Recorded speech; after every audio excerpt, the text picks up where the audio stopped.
No hay nada más noble que la donación de uno mismo, y esto se experimenta o en la práctica se da de diversas maneras, y una de estas es la donación del mismo tiempo. Por ello, rendirle un sincero agradecimiento al profesor Eduardo Guaitán. Él es magíster en literatura y estudio de género, que nos acompaña en esta ocasión para hablar de un grande, de Julio Ramón Ribeiro. Gracias, profesor, por su tiempo. No, de nada, Gerardo, gracias por la invitación. Bueno, el profesor, Cuéntame, ¿qué? bueno, yo tuve el honor de ser un estudiante, un alumno del profesor hace un par de años en la universidad. Quizás la materia que me tocó recibir no se prestó para profundizar en temas como Mm, este, ¿verdad? Pero bueno, siempre hay un lugar y una segunda oportunidad. Sí, justo me acordaba el curso que llevaste conmigo y era más un curso donde veíamos temas de redacción, comprensión lectora, ¿no? Por Sí, un es muy momento pensé práctico, que muy había sido funcional. otro curso. Sí, por un momento pensé que había sido otro curso que di en la universidad, que era para gente de comunicación, donde sí veíamos literatura, cultura. Sí, pero no, tú no estuviste en esa clase, ¿no? No, pues, pero Sí hubiera bueno, sido interesante. Claro, como eres de otra carrera. seguramente. Profesor, hoy nos convoca Julio Ramón Ribeiro. Y bueno, empiezo quizás preguntándole cuál fue el primer contacto o cómo así usted conoció su obra. A Ribeiro me parece que lo conocí en la academia, ¿no? En el colegio no recuerdo tener menciones de Ribeiro en el colegio, eh, pero en la academia sí, cuando me estaba preparando para la universidad, era ineludible escuchar las referencias a sus cuentos más conocidos, ¿no? Como Los gallinazos sin plumas o Alienación. Entonces fue una época en que comencé a leer cuando tenía más o menos 16, 17 años, un poco tarde, y me compré un libro que reunía la antología de los cuentos de Ribeiro, de la palabra del mudo, ¿no? Que lo editaba El Comercio a un precio muy accesible. Entonces, esta edición popular me permitió acceder a los cuentos, ¿no? Y no solo escuchar al profesor que hablaba en clase, sino experimentar la prosa de Ribeiro por mi cuenta y fue, de hecho, yo creo que en general a los lectores de mi generación que entramos a estudiar literatura era ineludible no leer a Ribeiro, ¿no? Y no sé si aún, ¿no? Yo creo probablemente que sí.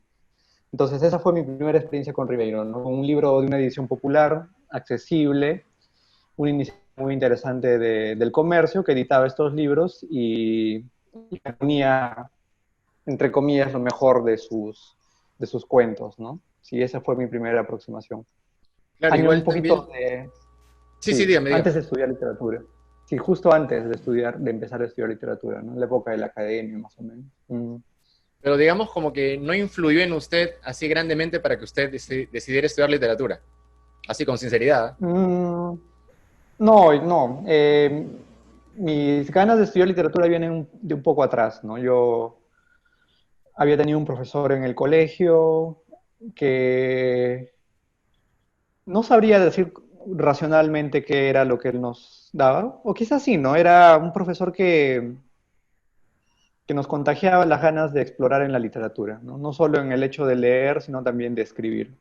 Entonces creo que ahí nació esta idea de por qué no estudiar literatura. Y luego, al terminar el colegio, recuerdo que leíamos. El último año del colegio yo lo hice en un colegio privado, entonces solo vimos literatura universal. Y en quinto año y media y tuve más contacto con la literatura de otros países, ¿no? Entonces leí a García Márquez, leí a, a Sábato, el autor del Túnel. Pero no había leído tantos escritores peruanos, ¿no? Quizá había leído a Ricardo Palma, por ahí había leído algo de Arguedas y no más, ¿no? Que recuerde ahorita, ¿no? Entonces, cuando yo leía a Ribeiro ya tenía decidido estudiar literatura. Pero Y leerlo te confirma que es lo que quieres hacer, ¿no? seguro, Leer y seguro. leer, Y sí. en esta primera lectura que le da, ¿qué impresión primera le deja, no? A veces hablamos de que, oye, la primera impresión siempre siempre es importante y siempre tiene un gran valor. Para usted, ¿cuál fue Sí, la primera impresión de Rivero al leerlo? a diferencia de otros escritores, era un escritor cercano porque tenía una genialidad para escribir sus relatos de manera muy concisa, clara, poniéndole la acción adecuada, ¿no? Creando la expectativa. Entonces yo diría que me cautivó porque por su claridad, por la capacidad para construir estos mundos que representaba y eso diría yo, ¿no? O sea, es un autor muy fácil de leer. Uno no tiene que ser un gran lector y tener mucho bagaje para leer a Ribeiro, ¿no? Y no es por menospreciarlo, sino es más bien un don de Ribeiro, ¿no? Que es muy amigable con el lector. Sí, Creo pues que sí. siempre Ribeiro estaba pensando en su lector. Entonces, te puede escribir grandes, pequeñas obras maestras en sus cuentos, accesibles a un público vasto, ¿no? De hecho que sí, yo concuerdo Yo cien por diría que es. ciento con usted, que uno al leer a Ribeiro, es más, uno a veces se cuestiona y se pregunta, ¿no? Y usted hablaba de la época del colegio, de la academia, en la que generalmente ahí tenemos nuestro primer contacto con Ribeiro, y quizás la respuesta del por qué es esto lo que usted dice, ¿no? Que es muy sencillo, es muy simple, y esta simpleza, tomo también su palabra, es un don. Hay que ser un capo, ¿no? Para escribir así y Mm, que cualquier persona te pueda entender. De hecho, yo creo sí, que, no sé si usted concuerda también conmigo, que para la persona que está iniciándose en la lectura o no tiene como hábito ello, un buen comienzo es Ribeiro. exacto, sí. Coincido plenamente contigo, ¿no? Es un buen autor para empezar a leer, ¿no? Sí, sin duda. Creo que junto con otra tradición, no sé, siempre pienso en otro autor que yo leí tarde, la verdad, no lo leí tan joven, Ajá. pero que también tiene esa intensidad, ¿no? Ese estilo que es Edgar Allan Poe, o sea, es un escritor, el escritor norteamericano de estos cuentos románticos cargados de misterio, de terror, ¿no? El elemento fantástico, entonces también es un autor que va en esa onda, ¿no? Que puede ser muy amigable para empezar en la lectura como Ribeiro. Y ojo, la simpleza de Ribeiro es aparente, ¿no? Porque detrás hay todo un trabajo con el lenguaje, con la técnica literaria que es de destacar, ¿no? Es un De hecho, maestro del cuento, pues no creo sí, que no hay un escritor. a eso justo vamos a Sí, llegar, profe. Antes de ello, bueno, Ribeiro nace en 1929, estudia literatura, estudia también 29. Derecho, ¿verdad? Y luego va a Europa a especializarse en periodismo. Se dice que tuvo, ¿verdad? En verdad, largos años viviendo allá en Europa, quizás por ahí vacacionando alguna vez en Alemania, pero básicamente en Francia. Mm. Ahora bien, en su opinión, ¿qué tanto cree que influyó esto en su obra? ¿El Rivero que conocemos sería el mismo sin haber migrado a Europa? Mm, no lo sabemos, no es difícil especular, pero probablemente no hubiera sido el mismo. Eh, no tengo muy al fresco los detalles de la biografía de Ribeiro en Europa en este momento, y lamentablemente no tengo acceso acá a los libros ahora, está todo cerrado, pero estaba pensando en esa pregunta y yo creo que lo que le aportó Europa a Ribeiro es cierta distancia, que siempre es muy importante a veces para ver las cosas, ¿no? Entonces yo creo que Ribeiro desde la distancia de Europa pudo quizá ver mejor el Perú y ficcionalizarlo en sus relatos, ¿no? A veces cuando tú tienes el objeto muy cerca no puedes apreciarlo bien, ¿no? Siempre es tener cierta distancia sobre ello para poder presentarlo. De un lado eso, yo creo que le aporta eso, quizá, ¿no? A Ribeiro, la distancia para poder escribir sobre el Perú, porque la gran mayoría de sus relatos y novelas están ambientadas en el Perú. Y de otro lado también Europa le da algo muy práctico, ¿no? Le da el hecho de tener una vida mucho más calmada, sin urgencias económicas y que le pueden dar el tiempo para dedicarse a la literatura, ¿no? Que en Perú hubiera sido todo un drama, ¿no? Hubiera tenido que quizá trabajar muchas más horas, para poder sostenerse en lo más elemental y luego dedicarle lo que restaba a la escritura. Pero los primeros años de Rivero en Europa fueron difíciles, pero en los 70 me parece, que fue en los 70 que él consigue un trabajo en la UNESCO, este organismo cultural de las Naciones Unidas, y representaba al Perú, ¿no? Ante la UNESCO. Entonces, yo creo que eso fue un trabajo muy bien remunerado, sin que sea tan pesado, y pudo hacer que Ribeiro pueda dedicarse de lleno a la escritura, ¿no? Y producir la gran cantidad de cuentos que nos dejó. Sí, y finalmente, quizá lo que le aporta a Europa también es algunos cuentos que escribió allá y que están ambientados allá, ¿no? Entonces, yo diría que esos tres elementos le da Europa a Ribeiro y a la producción, ¿no? De sus cuentos. Es un escritor peruano como muchos, y como pocos a la vez, pero se le atribuye el título de cuentista, más que quizás novelista, ¿no? O Mm, podemos decir que resaltó más en ello. Ahora bien, quizás usted sí, puede ser el más indicado para aclararnos y explicarnos bien esto. ¿Cuál es en sí la diferencia entre un cuentista o un novelista? ¿Qué tanta distancia hay entre ellos? Porque Rivero también escribió algunas novelas, pero yo creo que su esplendor, y todos lo creemos, se dio en el mundo del cuento. ¿Cuál es la distancia entre una novela y un cuento?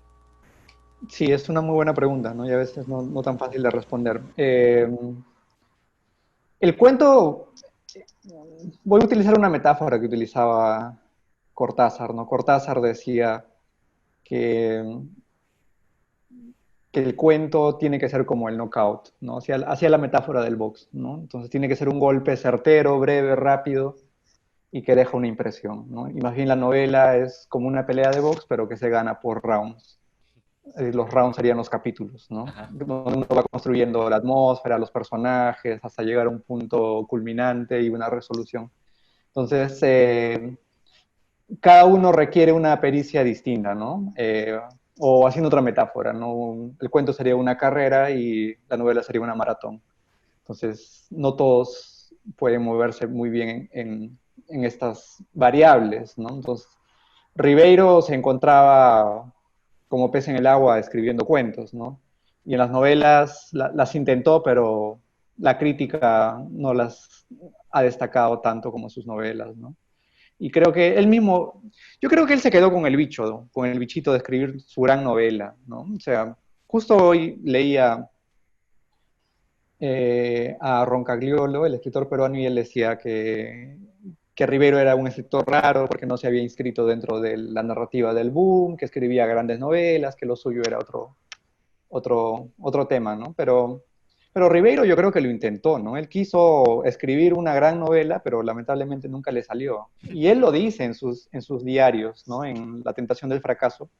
Él cuenta esto, ¿no? Se permite contar y mostrar esta debilidad, ¿no? Decir que él añoraba escribir una gran novela, pero esa novela nunca se le dio, ¿no? Como a otros, ¿no? Como si pensamos en Vargas Llosa es un novelista, ¿no? O García Márquez es un novelista, Claro, pero Ribeiro no, es un cuentista. gracias. Este diario que usted acaba de mencionar, o bueno, esta obra que tiene como origen es una autobiografía, ¿no? De alguna manera, que lleva como título La tentación del fracaso. Hablar de fracaso, hablar de soledad, hablar de placer también en algunas escenas de sus cuentos y de justicia social también, por ejemplo, se dan con mucha frecuencia en Ribeiro.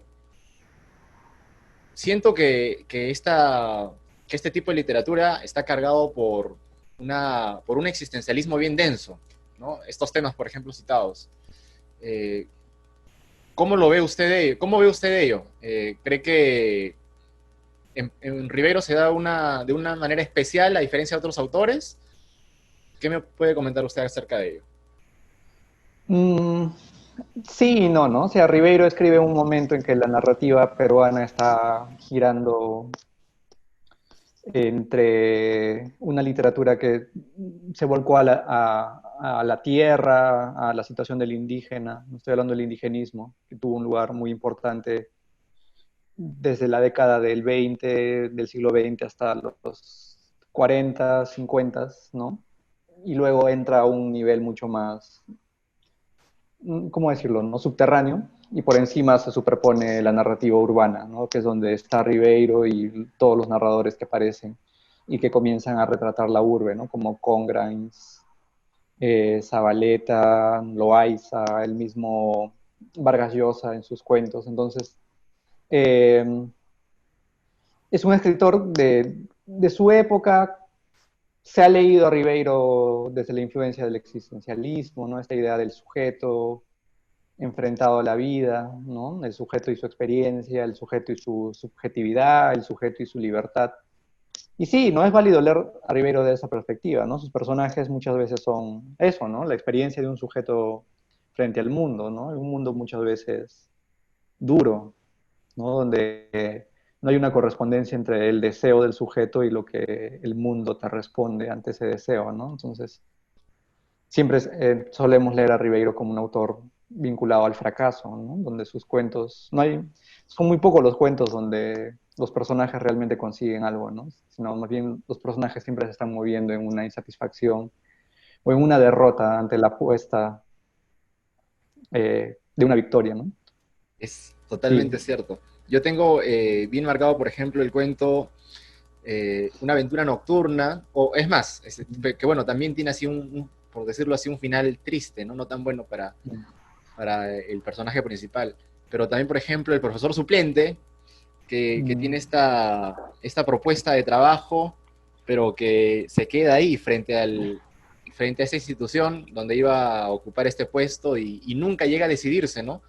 Y vienen mm. los sentimientos de miedo, depresión familiar también, y sobre todo una presión personal, ¿no? Que es una deuda con uno mismo.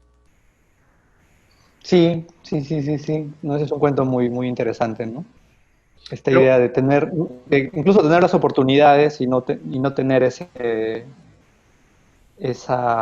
empuje, ¿no? Para ir tras la realización, ¿no? de hecho que sí. Profesor, pero ya, de una manera mucho más personal, si yo le pregunto a usted, ¿cuál es el cuento que es el preferido, ¿no? O el que más le gusta, el que más le llama la atención, ¿no? Y quizás también porque tenga que ver con un momento de su vida especial, porque a todos nos pasa eso, ¿no? Un libro es igual que la misma música, ¿no? Una canción puede ser muy buena, pero todos la recibimos de manera distinta. ¿Por qué? Porque la recibimos en un momento específico, trae a nosotros escenas también así, muy citadas, etcétera. Si yo le preguntara por Sí, un libro especial de Ribeiro, o perdón, un cuento, ¿qué me diría usted? yo creo que en este momento, hace tiempo que no leo a Ribeiro, ¿no? Pero siempre está presente, ¿no? Es en el recuerdo. Y creo que en algún momento siempre hay que volver a leerlo, ¿no? Pero, no sé, ahora se me viene a la mente La tentación del fracaso, ¿no? Es una obra que me gustó mucho cuando la leí, ¿no? Donde vemos al Ribeiro no al escritor de cuentos, o sea, no vemos a Ribeiro a través de sus cuentos, sino lo vemos a él a través de una escritura que habla de él mismo, ¿no? Entonces, es un volumen además muy grande, ¿no? Es el diario, es literalmente el diario que él comenzó a escribir muy joven y que continuó a lo largo de su vida, ¿no? Incluso me parece que todavía hay algunos diarios que son inéditos y que en algún momento se van a publicar, ¿no? Entonces, leer a ese Ribeiro despojado de intimidad, porque nos muestra su ser, ¿no? Sus tribulaciones, sus aprensiones, sus obsesiones, su manera de ver el mundo. Entonces, cuando leí ese libro me sentí muy, muy identificado con él, ¿no? Porque él, en cierto sentido, era como sus personajes, ¿no? Sentía que el fracaso lo rondaba siempre, ¿no? Aunque nunca había una satisfacción plena de sí con respecto a lo que él podía decirle al mundo, ¿no? O sea, esto que te contaba, que de no poder escribir una gran novela y, y de sentirse que en muchos aspectos había fracasado, ¿no? Entonces es una novela, es una obra muy, que te puede llegar a tocar muy de cerca, ¿no? Entonces, no apta a veces si no estás de buen ánimo, creo que no es buena idea leer La tentación del fracaso porque te puede llevar a una mayor depresión, pero guardo un buen recuerdo de ese libro. Me acuerdo que en una época era muy difícil de encontrar en Lima ese libro y una vez me lo topé de casualidad eh, unos, en unos stands de gente que vendía libros de segunda, ¿no? y pude tenerlo además a un precio muy, muy accesible. Son Entonces, los mejores lugares tengo un esos. buen recuerdo. Sí. Pero si algún cuento que te puedo mencionar, no sé, al pie del acantilado me parece un cuento magnífico, ¿no? No sé si lo has leído. Es, tengo un buen recuerdo de ese cuento, ¿no? De mis primeras lecturas de Ribeiro, ¿no? Es esta historia de esta familia que vive ahí, efectivamente, ¿no? Debajo de los acantilados de Lima, en lo que hoy podríamos llamar la Costa Verde, eh, y cómo construye esta narración, ¿no? De esta familia que vive ahí, ¿no? En la pobreza, enfrentándose a la naturaleza, ¿no? Porque está en un espacio de frontera casi, ¿no? Entre la ciudad y la naturaleza del mar que está ahí, ¿no? Entonces, es un cuento que me gustó mucho también. En general hay muchos cuentos de Ribeiro, ¿no? Es difícil quedarse con uno y siempre uno puede descubrir más, ¿no? Yo creo que no he leído todos los cuentos de Ribeiro, pero sí. Hay un cuento que me gusta mucho también, es que está en su primer libro, si no me equivoco, que se llama Página de un diario, y creo que él menciona este cuento en sus diarios, ¿no? O que se desprende de sus diarios, es decir, parte de su diario y luego lo ficcionaliza y lo publica como cuento, ¿no? Donde cuenta la muerte, el velorio de su papá. Entonces es algo que me marcó también, porque perdí a mi papá joven, entonces cuando leí este cuento, que fue en verdad tarde ya, ¿no? Lo habré leído hace 10 años, un poco menos, y como que me gustó, ¿no? Está ahí. Pude sentir una cierta identificación con la experiencia que le estaba contando, ¿no? Allí. Gracias por Sí, yo me compartir quedo con eso. esos cuentos. Sí. Entonces, por lo que oigo, si habría que, no sé si es válido decir, ¿no? Si podríamos sacar un perfil eh, de Ribeiro a través de su obra, yo creo que es uno de los autores que no se esconde mucho, ¿no? Y que lo que trata de dar es el mismo, darse a sí mismo en su literatura, en los personajes. Ahora bien, nunca sabremos, como usted dice, si Ribeiro de verdad al escribir un cuento está pensando en sí mismo. De hecho, que su historia influye, sus experiencias tienen que ver, pero no sabemos si el personaje principal es el Ribeiro al que estamos leyendo. Queda en el misterio y queda la interpretación de cada uno, por eso es lo bonito, ¿no? De la literatura. Mm. Eh, y, y, bueno, pero igual, de todas maneras, a mi parecer, Rivero, por lo primero que dije, ¿no? Por la simplicidad y por esta manera, por ejemplo, de describir escenas o lugares, también es lo que es, ¿no? Es lo que es y de hecho que también estará en deuda. Para usted, ¿cuál es la deuda de Ribeiro? Hace un momento mencionaba que quizás en la novela ahí pudo haber hecho algo más o quiso haber hecho algo más, pero las circunstancias no le dieron para llegar a ello. Quizás si habría que de mencionar otra deuda de Ribeiro, ¿no? Ya como crítica, ¿qué es lo que usted diría? Eh, bueno, Rivero es un hombre de su tiempo, ¿no? Y quizá voy a decir algo que no es justo con él porque estamos en otro tiempo, Sí. pero a veces, ya leyéndolo críticamente, ¿no? Para problematizar, ¿no? Más que para criticar con dureza su obra, sino para pensar, ¿no? Para ver los límites. Es que es un escritor de su tiempo, es un escritor de clase media, es un criollo blanco. Entonces, a veces sus representaciones sobre los sectores populares pueden ser un poco injustas, ¿no? Incluso puede haber un racismo sutil ahí, puede haber, o abierto, o puede haber un clasismo también, ¿no? Entonces, Viene a mi mente de color tomo modesto. distancia. Claro, de color modesto. Que no lo tengo muy fresco ahorita, pero pensaba, por ejemplo, en creo que el cuento que sí, sí o sí se lee en el colegio, ¿no? En mi Alienación. colegio no, pero creo que sí, la mayoría lee que es Alienación, ¿no? Entonces, una vez leí un artículo, que si no me equivoco es de un sociólogo, no lo escribía un especialista en literatura, sino un sociólogo llamado Nugent, no me acuerdo el nombre ahorita de él, es un sociólogo sanmarquino, ¿ya? Y donde él leía la contracara de Alienación, ¿no? Alienación usualmente lo leen o lo leemos como una crítica a tratar de ser lo que tú no eres, ¿no? Entonces, lo que Ribeiro para la mayoría dice es que Bob es un alienado porque es un negro que quiere ser blanco, ¿no? Y que aspira a cosas que parece que no debería de aspirar, ¿no? Como educarse, como viajar al extranjero, pero que solo los blancos de su clase sí pueden aspirar, ¿no? A usar unos jeans o aprender inglés y vivir en Estados Unidos.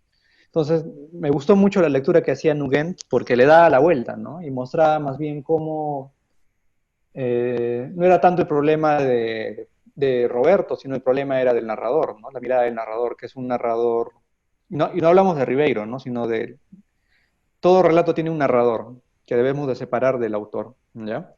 Entonces, el narrador de este cuento es un narrador coral, ¿no? Es un nosotros. En este nosotros están los amigos que gustan de Queca, que son un barrio de clase media, media baja quizá, y de otro lado está la figura de Roberto, ¿no? Como el otro. Entonces, desde esta mirada del nosotros se construye un juicio sobre este sujeto afroperuano que no debería de aspirar, como te digo, a lo que ellos tienen, ¿no? Es decir, para un blanco es válido haber estudiado inglés, viajar, pero para un negro no. Entonces, me gusta leer este cuento ahora desde esos ojos, ¿no? Desde esa mirada. No tanto como negarle el derecho al personaje de hacer lo que desea, sino de ver por qué no puede desear eso, ¿no? ¿Por qué Roberto no puede desear tener una novia que no es de su color, ¿no? ¿Por qué no puede desear vivir en Estados Unidos? ¿Por qué no puede desear estudiar inglés? ¿No? ¿Por qué no puede desear comprarse un par de jeans? Es ¿Te das ponernos cuenta? totalmente al otro lado. Exacto, ¿no? Y que usualmente no nos ponemos, ¿no? De ese lado. O al menos la crítica inicial nunca se puso y en los manuales de colegio tampoco, ¿no? Entonces, sí, por ahí podemos encontrar varios los problemas, ¿no? De la narrativa Ribeiro, ¿no? Y pueden haber muchos Gracias. ejemplos más, ¿no? Sí. Sí, sí, de hecho que sí. Profesor, agradecerle por estos minutos que nos ha regalado, que me ha regalado personalmente. Ahora sabemos que estamos en una hora de diferencia, ¿verdad? Usted está ahora en los Estados Unidos. Sí. Me estaba contando que está haciendo el doctorado. Mm. Sí, estoy haciendo un doctorado en literatura que es... No puedo salir de la literatura, ¿no? Siempre estoy estudiando literatura, enseñando literatura o cursos afines. Y era algo que estaba pendiente, había tenido la maestría antes y ahora estoy abocado al doctorado, ¿no? Y Que le está haciendo, perdón, en una universidad para latinos, ¿en español o en inglés? es una universidad norteamericana, eh, no para latinos, sino para todos, pero te cuento un poquito, ¿no? Acá en Estados Unidos la gran mayoría de universidades tiene departamentos que en el Perú llamamos facultades, ¿no? Tienen departamentos de lenguas modernas, ¿no? Algunas clásicas también. Y el español es una lengua muy importante aquí, ¿no?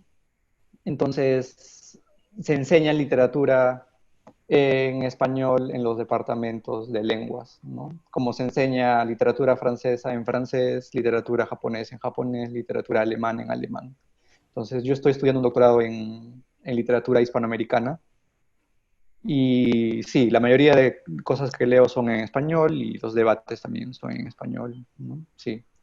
Pero es parte de la universidad, ¿no? Es decir, no es que sea un grupo segregado que solo, especialmente es de latinos, ¿no? Sino es una universidad donde van gente de todo el mundo, donde se estudia ingenierías y carreras más tradicionales, pero también tienen un departamento de español que ofrece clases de español a los chicos de pregrado y a los estudiantes de posgrado, cursos más avanzados, ¿no? ¿En sus clases Sí. de turno es el único peruano usted o hay por ahí otro? No, tengo dos compañeros más peruanos, sí, que son amigos míos. Ah, Sí, ya sí, los sí. conocía antes. Sí, yo los conocí en Perú. Ay, mire, qué Y bueno. Qué bien, es qué que yo bien. estuve aquí antes, para hacer la maestría. Ajá. Luego regresé a Perú, le comenté a mis amigos, ellos vinieron y luego yo volví para el doctorado, ¿no? O sea, cuando yo fui tu profesor, había regresado al Perú ya con la maestría Claro, y hace un se año notaba el volví. inglés todavía. No creo. Y, y sí, esa es un poco la historia, ¿no? Entonces me queda todavía 3 años y espero comenzar a escribir la tesis pronto, ¿no? Usted es, usted es magíster en literatura de género, así, tal cual. Sí, también. Antes de venir a Estados Unidos hice una maestría de género en la Universidad Católica. Pero mi interés es, o sea, es leer toda esta teoría de género, ¿no? Toda la teoría del feminismo y pensarlo cómo me puede servir a mí para interpretar literatura, ¿no? Es decir, hacer una lectura de género de la literatura, que también es un campo, por así decirlo, ¿no? Es decir, estudiar literatura es, en verdad, nosotros no nos formamos para ser escritores, sino para entender los textos, ¿no? Para enseñar textos, para estudiar la historia de la literatura hispanoamericana y en mi caso la peruana también. Entonces, una forma de leer estos textos puede ser también desde teniendo teoría de género, ¿no? Sobre los roles, la violencia de género, ¿no? La sexualidad y demás, ¿no? Que Ribeiro también puede dar para eso, ¿no? Sí. Interesante todo ello. Profesor Eduardo, nuevamente reitero mi agradecimiento y espero pues que también se vuelva a dar esto quizás con otro tema, nos ponemos en contacto y fueron minutos de verdad de mucho valor. Yo sé que a todos los que van a ver luego el video pues van a quedar encantados. No, gracias por la invitación. Me he sentido muy cómodo, ha sido muy entretenido hablar de un tema que no hablaba hace tiempo y que es un tema que me gusta mucho, ¿no? La obra de Ribeiro. Nada, suerte, éxitos con tus proyectos y ya espero ver el video. Gracias profesor, cuídese. Tú también, chao.